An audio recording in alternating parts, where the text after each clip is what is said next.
Brian Shaffer was 27 years old when he vanished without a trace on the night of April 1st, 2006. He was a second-year medical student at The Ohio State University, known for his bright smile, laid-back attitude, and dreams of one day blending his love of music with medicine. Friends said he wanted to become a doctor who could also help heal emotionally.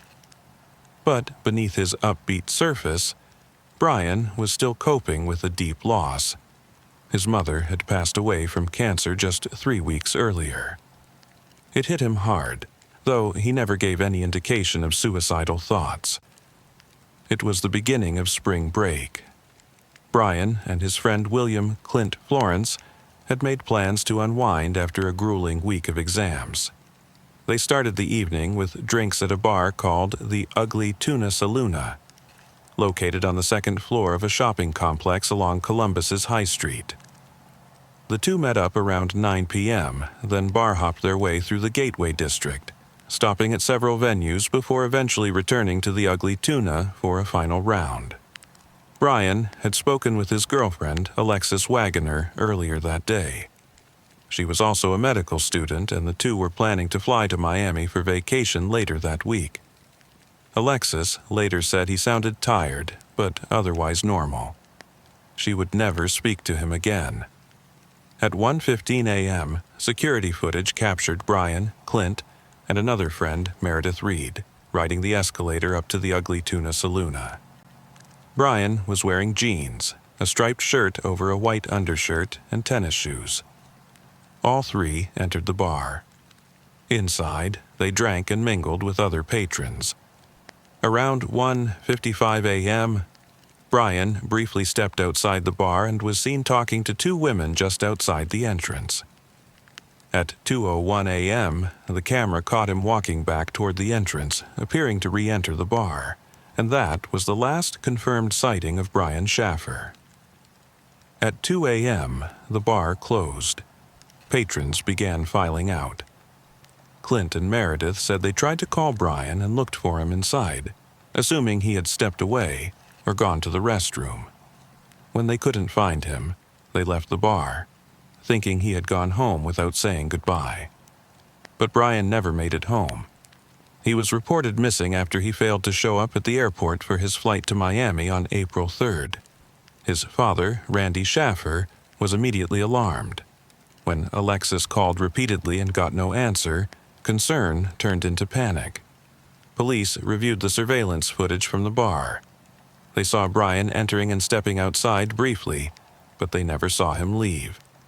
There was one main entrance to the Ugly Tuna, covered by cameras. There was also a back service exit that led into a poorly lit construction zone filled with debris and fencing. Investigators found no footage of Brian leaving through any known exit. Cadaver dogs were brought in to search the area surrounding the service exit. No trace of Brian was found.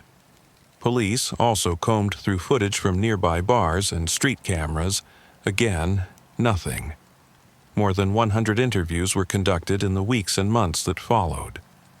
Clint Florence, the last known person to be with Brian, hired an attorney and declined to take a polygraph test. Meredith Reed did take one and passed. Police said they found no signs of foul play among Brian's family, girlfriend, or other friends. Brian's cell phone, credit cards, and bank accounts showed no activity after April 1st. Months later, in September 2006, his phone rang once when Alexis called. The call went through, and a cell tower ping showed it briefly connected near Hilliard, Ohio, but the cell provider later said it was likely a technical glitch. Tips poured in. Some claimed Brian had been seen in a homeless shelter in Georgia. Others said he was living off the grid on a beach in Mexico. None of the sightings were verified. In 2008, Randy Shaffer died after being struck by a falling tree during a storm. At his memorial, someone left a message on an online guest book that read, "Dad, I love you. Love, Brian, U.S. Virgin Islands." Investigators traced it to a public computer in Franklin County and deemed it a cruel hoax. Brian's case drew national attention. Pearl Jam frontman Eddie Vedder even made a public appeal during a concert, asking anyone with information to come forward. Flyers circulated widely, featuring Brian's Pearl Jam tattoo and a distinctive fleck in his iris. The Ohio Bureau of Criminal Investigation later released an age-progressed image to show what Brian might look like today. Over the years, investigators revisited the footage, examined theories ranging from misadventure to foul play. Even the smiley face killer theory was floated, but nothing concrete ever emerged. All known exit points were covered by cameras. There was no confirmed footage of Brian ever leaving the bar. To this day, the disappearance of Brian Shaffer remains one of the most baffling missing person cases in modern history. No body, no signs of a struggle, no digital trail, just a man who walked into a bar and was never seen again.